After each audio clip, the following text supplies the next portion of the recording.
আমরা তাদেরকে ধরে এনে মধুর ক্যান্টিনে বেঁধে রাখবো। তারপরে সরকারের কর্তৃপক্ষকে আমরা খবর দিব যে আপনারা এসে তাদেরকে নিয়ে যান। আজকে এখান থেকে সুস্পষ্টভাবে আমরা সেই 4 দফা দাবি আপনাদের সামনে তুলে ধরছি। 1 নম্বর, চাকরির আবেদন ফি কমিয়ে সর্বোচ্চ 200 টাকার মধ্যে করতে হবে। 2 নম্বর, প্রিলি পরীক্ষার কার্ড মার্কস প্রকাশ করতে হবে। দেখা যায় যে প্রিলি পরীক্ষা হয়ে যায়, এক এক কোচিং সেন্টার এক এক রকমের ফলাফল দেন। কোচিং সেন্টারের রেজাল্ট কি আসলে রেজাল্ট ভাই? আমরা এই জন্যে শিক্ষার্থীরা ক্যান্ডিডেটরা পরিষ্কার হইতে চায়। কেন সরকার এক সেট যদি রেজাল্ট প্রকাশ করে, এতে কি সরকারের খুব ক্ষতি হয়ে যাবে? না। কর্তৃপক্ষের কি খুব ক্ষতি হয়ে যাবে? ক্ষতি তো হবে না। তাহলে এটা করলে সমস্যা কি?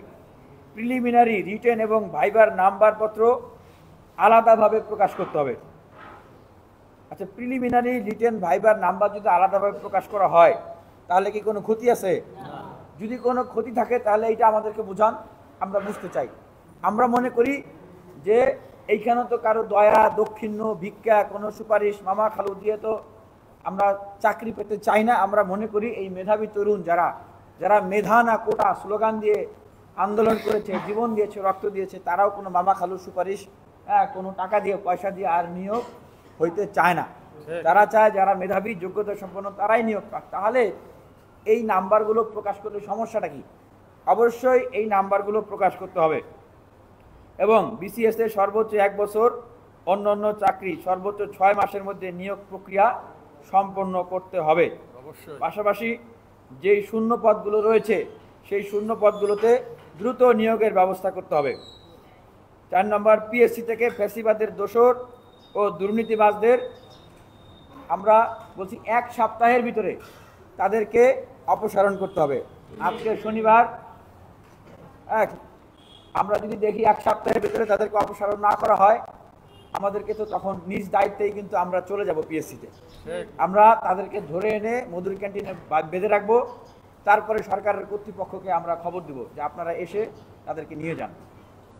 এবং আমরা একরকম আলটিমেটাম দিচ্ছি যে আগামী 3 দিনের ভিতরে সরকারি চাকরির যে আবেদন ফি সেটি কমিয়ে সর্বোচ্চ 200 টাকার ভিতরে নিয়ে আসতে হবে। এটির জন্য কোনো অ্যাসেসমেন্ট, কোনো কমিটি, কোনো সুপারিশ, কোনো পর্যালোচনা, যা কিছু বলা হচ্ছে, যে লাল ফিতার দৌড়তে, এগুলোর কোনো কিছু দরকার নেই। এগুলোর অ্যাসেসমেন্ট আমাদের অনেক বছর থেকে করা আছে। যারা উপদেষ্টা আছেন, আমি একবার বলেছি যে তারাও মিলেই আমরা অ্যাসেসমেন্ট করেছি। এটি শিক্ষার্থীদের প্রাণের দাবি, এটি শিক্ষার্থীদের চাওয়া, এটি করতে হবে। যদি না করেন আমরা কিন্তু আবার প্রত্যেকটা বিশ্ববিদ্যালয়ে আপনাদের কানে যেন পানি যায়, আমরা সেই জন্য আন্দোলন করে তুলব।